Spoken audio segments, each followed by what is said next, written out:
하나님의 말씀은 맛있습니다. 하나님의 말씀은 즐겁습니다. 하나님의 말씀은 생명과 행복을 줍니다. 500독 성경 통독 훈련 원장입니다.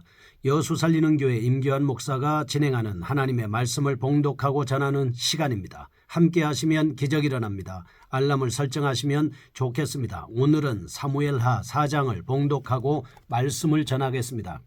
사무엘하 4장.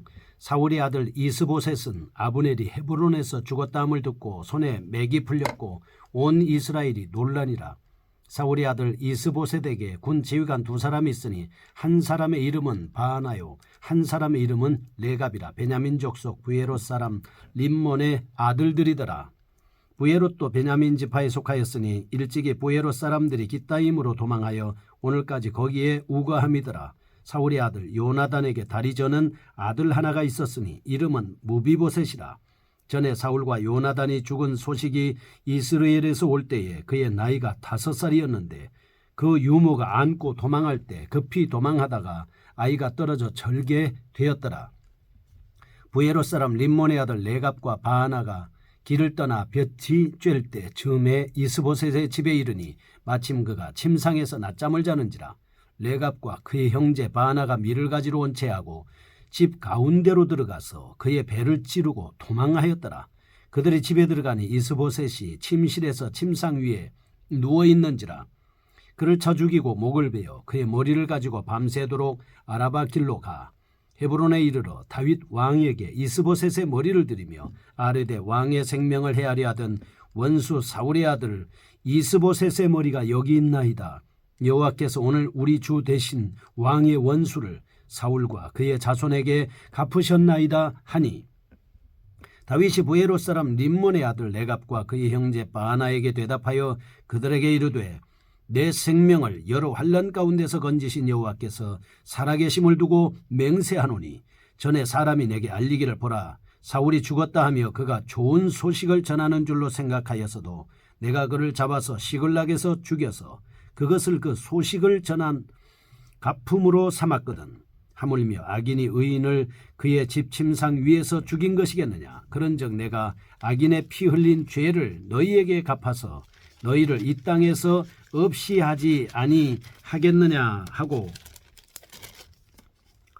청년들에게 명령하며 곧 그들을 죽이고 수족을 베어 헤브론 목가에 매달고 이스보셋의 머리를 가져다가 헤브론에서 아브넬의 무덤에 매장하였더라. 아멘. 사무엘하 4장입니다. 4장은 3장 22절에서 30절까지의 아브넬의 충격적 피살 사건 이후에 뒤이어 일어난 사울과의 마지막 부호로인 이스보셋의 비참한 최후를 나타내고 있습니다. 하나님 앞에서 온전하게 살고자 할 때는 이 마지막까지 결과가 좋지만 그렇지 못할 때는 이게 마지막이 비참해지는 모습을 우리는 말씀에서 볼 수 있습니다. 1절에서 이스보셋의 군장 아브넬이 요압에 의해 살해됩니다. 점점 쇠퇴해가는 사울 왕가는 급기야 대들보를 잃은 것처럼 흔들리기 시작했습니다. 따라서 사울 왕가의 붕괴는 시간 문제였습니다. 2절에서 7절 말씀은 그런데 마치 이를 입증이라도 하듯 이스보셋의 두 명의 신하가 있었습니다. 바하나와 레갑이 역모를 합니다. 그래서 이스보셋을 암살하는 일을 하고 맙니다. 8절은 그들은 다윗에게로 도망쳐 자랑스럽게 이스보셋의 머리를 내놓습니다. 이들이 이렇게 한 이유는 상급을 기대하고 이렇게 했다라고 볼 수 있습니다. 9절에서 12절은 하지만 다윗은 자신들의 군주를 배반하고 암살한 저들의 죄악을 용납하지 않았습니다. 그리고 그들을 과거에 사울 왕이 죽었을 때 아말렉 소년이 와서 자랑스럽게 말했다가 처단당하는 것처럼 이 바하나와 레갑도 처단을 당하고 맙니다. 사무엘하 1장 1절에서 16절에 아말렉 소년 사건과 같은 경우다 이렇게 볼 수가 있습니다. 물론 이상의 비극적 사건은 허황된 야망에 사로잡힌 파렴치한 인간의 우발적 행동에 의해서 일어난 것이긴 하지만 사울 왕가의 종식을 가져온 사건이라는 의의를 지니고 있습니다. 따라서 우리는 여기서도 다시 한번 하나님의 놀라운 섭리를 발견하게 됩니다. 3장 6절에서 21절까지의 말씀을 보면 하나님께서는 다윗이 직접 손을 들어 사울 왕가를 멸하게 하지 않고서도 스스로 일어난 분열이 있었습니다. 3장 22절에서 30절 말씀에는 복수극이 거기에 보면 나타나고 있습니다. 5절에서 7절입니다. 추잡한 탐욕에 의거한 암살 행위도 있었습니다. 이는 사울 왕가가 몰락하도록 역사하셨던 겁니다. 그러므로 우리는 이와 같은 역사적인 사실을 통해서 첫째, 하나님의 계획을 방해하는 어떠한 세력도 오래가지 못한다라고 하는 것입니다. 하나님이 하시고자 하는 계획이 있으면 그 어떤 정치적인 세력도 또 어떤 사단의 역사도 그를 막을 수가 없었습니다. 욥이 당한 고난을 보면 일시적으로 욥은 고난을 당할 수가 있었습니다. 가족이 몰락을 했습니다. 그리고 자녀들이 다 죽었습니다. 그리고 가지고 있는 재산도 다 빼앗겼습니다. 그의 몸에는 종기가 발생했습니다. 그의 아내는 그에게 하나님을 욕하고 죽으라 라고까지 아내로부터도 저주를 받고 있습니다. 그러나 이런 욥의 신앙을 철저하게 방해하는 이 사탄의 어떤 세력도 결국은 오래가지를 못했습니다. 하나님의 계획이 욥에게 있었기 때문에 오히려 손주 4대를 보면서 140년을 살고 또 후에 2배의 축복을 받는 모습을 볼 수가 있습니다. 그 다음에 두 번째, 하나님의 계획은 어떠한 방해 속에서도 반드시 이루어지고야 만다는 진리를 말씀하고 있습니다. 하나님의 계획은 반드시 이루어진다. 하나님이 하시고자 하면 반드시 된다. 그 어떠한 세력도 그것을 절대로 막을 수가 없다라고 하는 것입니다. 세 번째, 역사란 선하신 하나님의 주권 하에서 하나님의 원대한 계획을 이루어가는 방향으로 나아간다라고 하는 것을 알 수가 있습니다. 사람들은 역사의 주인공이 아닙니다. 역사를 움직이는 분은 하나님이십니다. 히스토리가 사람에 의해서 주관되는 것이 아니라 하나님의 섭리에 의해서 주관되어 가고 있다라고 하는 것을 알 수가 있습니다. 아무리 다윗을 해치려고 한다 할지라도 다윗은 드디어 이스라엘의 왕으로 등극을 했습니다. 네 번째입니다. 역사 속에서 오직 의인만이 선하신 하나님의 영원한 보호를 받을 수 있다는 사실을 발견하게 됩니다. 왜 우리가 예수님을 믿어야 합니까? 예수님을 믿고 죄사함을 받아야 되는 이유가 무엇입니까? 하나님 앞에서 오직 의롭게 된 자만이 하나님의 영원한 보호를 받을 수 있기 때문입니다. 그래서 우리는 예수님이 필요한 것입니다. 첫 번째 보겠습니다. 4장 1절에서 7절. 이스라엘 통일의 마지막 장벽이었던 이스보셋이 그의 부하들에 의해서 비참하게 죽게 되는 장면을 말씀하고 있습니다. 이로 인해서 사울 왕가는 완전한 몰락을 하고 말았습니다. 그동안 사울의 남은 아들 이스보셋에 의해서 왕위를 계승해 오던 사울 왕가는 1절의 아브넬의 죽음으로 인해서 이스보셋의 절망적인 낙담, 2절과 3절에 의하면 이스보셋의 두 신하 바하나와 레갑에 의해서 그는 5절에서 7절 죽임을 당하고 많은 비극이 발생합니다. 4절은 사울 왕가의 마지막 생존자인 요나단의 아들 무비보셋의 불구 상태로 말미암아서 더 이상 왕위를 계승할 만한 인물이 하나도 남기지 않은 채 완전히 몰락해 버린 것입니다. 이와 같은 역사적인 비극은 사무엘상 13장 13절에서 14절에 나오는 말씀에 이미 하나님께서 교만한 사울을 버리시고 이스라엘의 왕으로서 다윗을 택하신 결과였다라고 하는 것을 알 수가 있습니다. 그러므로 여기서 우리는 첫째, 하나님 앞에 범죄한 것은 겸손히 회개하지 않는 한 어느 땐가는 반드시 보응당하고야 만다라고 하는 사실을 여러분과 제가 기억해야 됩니다. 왜 죄를 빨리 회개해야 합니까? 회개하지 않으면 언젠가는 그 죄의 대가를 받게 되기 때문입니다. 두 번째, 그 결과는 참으로 두려운 것이라는 사실을 알 수 있습니다.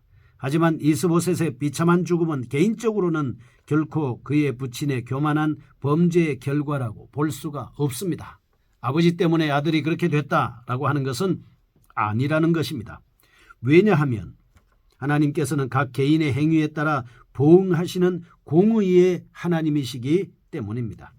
따라서 이스보셋의 죽음은 다윗을 이스라엘의 왕으로 세우고자 하셨던 하나님의 뜻을 알면서도 왕과의 혈통관계를 내세워 하나님의 뜻에 불순종했던 그 자신이 지은 죄의 결과다라고 하는 것을 우리가 알아야 합니다. 즉 악은 악으로 망할 뿐입니다. 하나님께서는 때마침 몰락해가는 사울 왕과를 버리십니다. 대신 다윗 휘하에서 일신의 영달을 꾀하려 했던 반역자들의 손을 빌어 이스보셋에게 공의의 심판을 내리셨다라고 하는 것을 볼 수가 있습니다. 이제 이로써 다윗을 대적하던 이스라엘 내부의 적대 세력은 자취를 완전히 감추게 됐습니다. 따라서 이제 남은 역사는 다윗이 온 이스라엘의 왕으로서 차기 통일 왕조의 첫발을 내딛는 것인데 우리는 그 영광스러운 광경을 실제로 다음 장에서 보게 될 겁니다. 두 번째입니다. 8절에서 12절. 8절입니다. 이스보셋을 암살한 레갑과 바나가 그 목을 베어 가지고 다윗에게 찾아가는 장면입니다. 자랑스럽게 떳떳하게 우리가 다윗에게 상 받을 일 했다, 잘했다라고 하는 자긍심을 가지고 다윗에게 찾아오지 않았겠습니까? 9절에서 12절입니다. 그렇지만 도리어 다윗이 저들의 죄악에 합당한 처벌을 내립니다. 왜냐하면 하지 말아야 할 일을 그들이 했기 때문입니다. 이러한 사실은 두 살인자들이 자신의 범죄성을 은폐하기 위해 자기에게 유리하도록 증언했음에도 불구하고 이 다윗은 명철한 판단과 편견 없는 공의로 일관했다는 점에서 참으로 놀라운 인격의 모습을 숨김없이 보여주고 있다라고 하는 것을 알 수가 있습니다. 우리는 이런 사실을 통해서 첫째, 다윗이 왕위에 대한 인간의 약간의 어떤 사리사욕도 가지지 않았다라고 하는 것을 알 수가 있습니다. 왜냐하면 그가 만일 왕위에 대한 욕심을 조금이라도 가지고 있었다면 그는 결단코 공정한 판단을 내릴 수 없었을 것이고 오히려 이스보셋을 죽이고 돌아온 바나와 레갑에게 상급을 주고 그 사람들로 하여금 좋은 자리를 약속할 수밖에 없었을 겁니다. 그러나 다윗은 자기 자신이 오히려 약간의 사리사욕이 없었기 때문에 공정하게 판단을 할 수 있었다라고 하는 것을 알게 되는 겁니다. 둘째입니다. 우리는 여기서 다윗이 왕권 확립이라는 대임을 놓고서도 오직 하나님의 도우심만을 바라보았다라고 하는 사실을 알 수가 있습니다. 다윗이 자기가 왕국이 튼튼해지고 다윗이 하고자 하는 왕의 자리에 올라서 얼마든지 나는 하나님이 도와주지 않아도 잘할 수 있다라고 하는 그런 생각을 가지고 있었던 것이 아닙니다.